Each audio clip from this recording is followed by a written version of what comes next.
Back to back new video welcome nursing career BJP में। और आज हम बात करने वाले हैं, आप भी तैयारी कर रहे हैं संजय गांधी पीजीआई के लिए, नर्सिंग ऑफिसर बनने के लिए, पर आपका सिलेक्शन नहीं हो पा रहा। क्यों नहीं हो पा रहा? आज हम कंप्लीट जानेंगे वो 6 बड़ी मिस्टेकों के बारे में जो आपकी जिसकी वजह से आपका सिलेक्शन नहीं हो पा रहा। क्योंकि हर साल नर्स मतलब संजय गांधी पीजीआई में नर्सिंग स्टाफ के लिए लाखों फॉर्म फिल करते हैं स्टूडेंट, और सिलेक्शन कुछ ही लोगों का हो पाता है, और फाइनल लिस्ट में कुछ ही लोग जा पाते हैं। और आप पढ़ते तो हैं और हार्ड वर्क भी करते हैं और आपका सिलेक्शन नहीं होता, और आपका 1-2 नंबर से सिलेक्शन रह जाता है, या फिर आप परेशान हो गए हैं। जितनी आप मेहनत कर रहे हैं उतने नंबर आपके कम आ रहे हैं। क्या कारण है, आप कंप्लीट जानेंगे इस वीडियो में। नंबर फर्स्ट, यदि आप संजय गांधी पीजीआई का जो सिलेबस है छोटा है पर इजी नहीं है। सभी स्टूडेंट 90% स्टूडेंट यही गलती करते हैं, क्योंकि जो संजय गांधी पीजीआई है ना, उसका जो क्वेश्चन पूछने का तरीका है वो एक theoretical plus clinical base question पूछता है। और जैसे कि डायबिटीज फॉर एग्जांपल, आपसे ये नहीं पूछेगा कि इंसुलिन क्या है, इंसुलिन के टाइप नहीं पूछेगा, कौन सी इंसुलिन का क्या नाम है। आपसे जो पूछेगा डायरेक्ट आपसे मैनेजमेंट पूछेगा कि डीके के मैनेजमेंट क्या है, या फिर आपसे ये पूछेगा कि फ्लूइड इलेक्ट्रोलाइटिस के मैनेजमेंट क्या रहेंगे, और ट्रिकी क्वेश्चन देकर पूछेगा जिससे आपको कंफ्यूज कर देगा। और नंबर दूसरी गलती क्या करते हैं आप, कि जो संजय गांधी पीजीआई का जो प्रीवियस के जितने पेपर हुए हैं उसका एनालाइज ना करना, क्योंकि सभी स्टूडेंट एनालाइज नहीं करते हैं और नई पीडीएफ नए एमसीक्यू को इकट्ठा करते रहते हैं और उन्हें पढ़ते रहते हैं, और उसका अच्छे से, क्योंकि एसजीपीजीआई हर बार अपने एग्जाम पैटर्न को रिपीट करता है, और आपका ना समझ पाना जिसकी वजह से आपका सिलेक्शन रुक जाता है, क्योंकि उसका आपको आगे दिखाई देगा कि जो नए नए पीडीएफ नए नए एमसीक्यू तैयार करके, और आप ये यूट्यूब प्लेटफॉर्म पर आप 10 जगह से तैयारी करते हैं, और जिससे कि आप कंफ्यूज हो जाते हैं कि एग्जाम हॉल के अंदर जब आप एग्जाम अटेम्प्ट करते हैं ना, और आप सोचते हैं अरे यार ये तो था, ये था, ये था।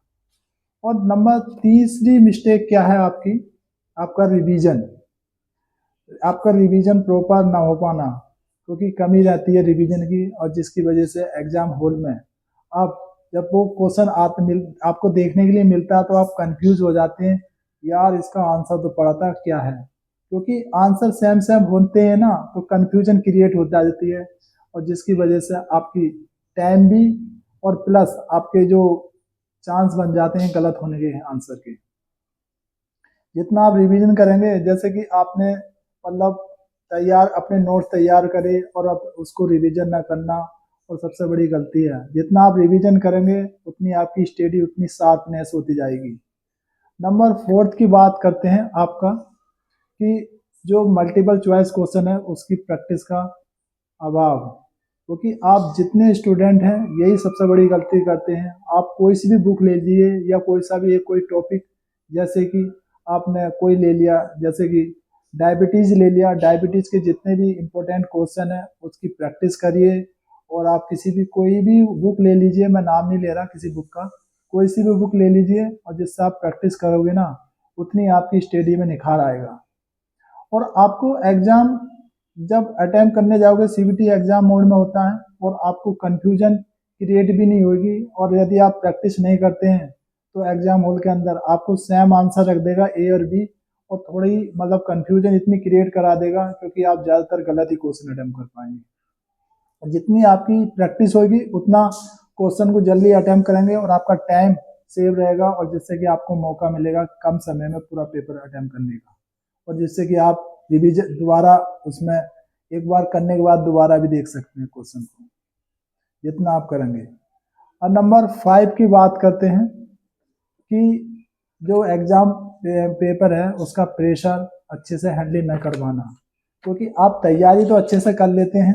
और एग्ज़ाम हॉल में जाकर, और जब आपको प्रेशर एंजाइटी या स्ट्रेस होता है, तो जिसकी वजह से आप पेपर आपका गलत हो जाता है अच्छा होते होते हुए, क्योंकि यही कारण है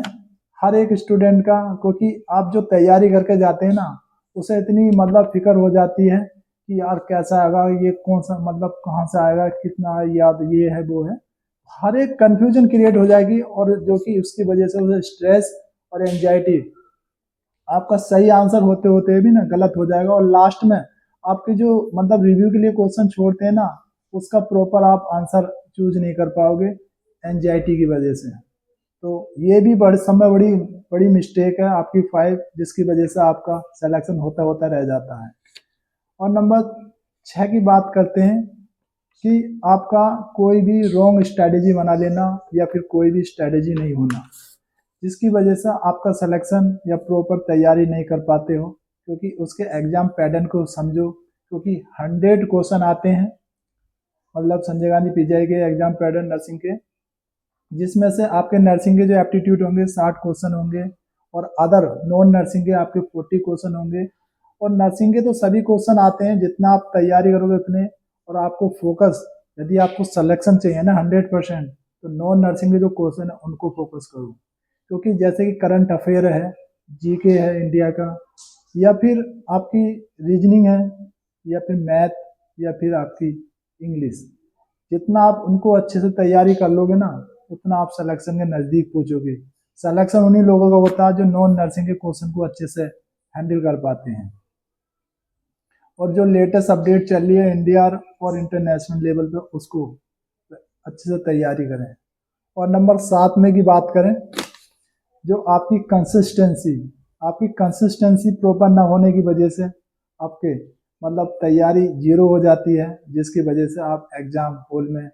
आप प्रॉपर कोई सा भी क्वेश्चन हैंडल नहीं कर पाते हैं, अच्छे से नहीं अटेम्प्ट कर पाते हैं। आपकी कंसिस्टेंसी का सबसे इम्पोर्टेंट रोल ये है कि आप 15 दिन या 1 महीना अच्छे से तैयारी करेंगे, और आपको जैसा पता चलेगा कि डेट मतलब पोस्टपोन हो गई है, तो आपकी जो कंसिस्टेंसी है ना वो ब्रेक हो जाती है, और जिसकी वजह से इसका इफेक्ट आपकी स्टडी पे पड़ता है।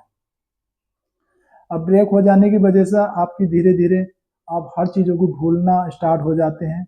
और यही सबसे बड़ी ब्लडर मिस्टेक है। तो मैं सभी नर्सिंग स्टूडेंट से कहूँगा, क्योंकि जो तैयारी कर रहे हैं गवर्नमेंट जॉब के लिए, अच्छे से अपनी कंसिस्टेंसी और डिसिप्लिन ये दोनों मेंटेन रखना। एंड और सब में जो रामबाण साबित होने वाली जो चीज़ है कि जो रामबाण वाली चीज़ है कि जो आप तैयारी कर रहे हो एज पीजीआई के लिए, या आरएमएल के लिए, या केजीएमओ के लिए, या मतलब आरआरबी के लिए, या ईएसआईसी के लिए, या फिर नोट सेट के लिए, तो सबसे बड़े आप उसके एग्जाम को पैटर्न को समझो सबसे पहले। और आप किसी भी एग्जाम को मतलब अटेम्प्ट करने से पहले आपका जो हैंडल करने का जो स्ट्रेस और एंजाइटी है उसको कंट्रोल करना सीखें। एंड और आप किसी जीनियस से कंपैरिजन ना करें, क्योंकि जीनियस होते हैं, उससे आपका मतलब लेना देना नहीं है। और जिस एग्जाम के लिए आप तैयारी कर रहे हैं उसके अंदर आपका बस सिलेक्शन हो जाना चाहिए। ये ना सोचें कि यार मुझको मेरी रैंक 1 आई है या 10 आई है या मेरी 2000 रैंक आई है, उसको लेना देना नहीं है, बस आपको सिलेक्शन चाहिए। क्योंकि कोई नहीं पूछने वाला आपका, यदि रैंक के चक रहते हैं और आपका सिलेक्शन नहीं हुआ तो उस रैंक का क्या फायदा भाई। आपको बस चाहिए अपना सिलेक्शन, जिस भी कैटेगरी से हैं आप। और आप नेक्स्ट वीडियो आप नेगेटिव मार्किंग कैसे कंट्रोल करें, और नेगेटिव मार्किंग जितना आप कंट्रोल करेंगे उसी का सिलेक्शन होगा, नेक्स्ट वीडियो हम आएंगे। और यदि आप हमारे चैनल पर पहली बार आए तो चैनल को सब्सक्राइब कर लें और बेल आइकन वाली घंटी को प्रेस कर लें, जिससे कि कोई भी नोटिफिकेशन आपसे मिस आउट ना हो, क्योंकि अपडेट मिलती रहती है गवर्नमेंट जॉब की, और नर्सिंग ऑफिसर बनने के लिए तैयारी कैसे करें, सभी उससे रिलेटेड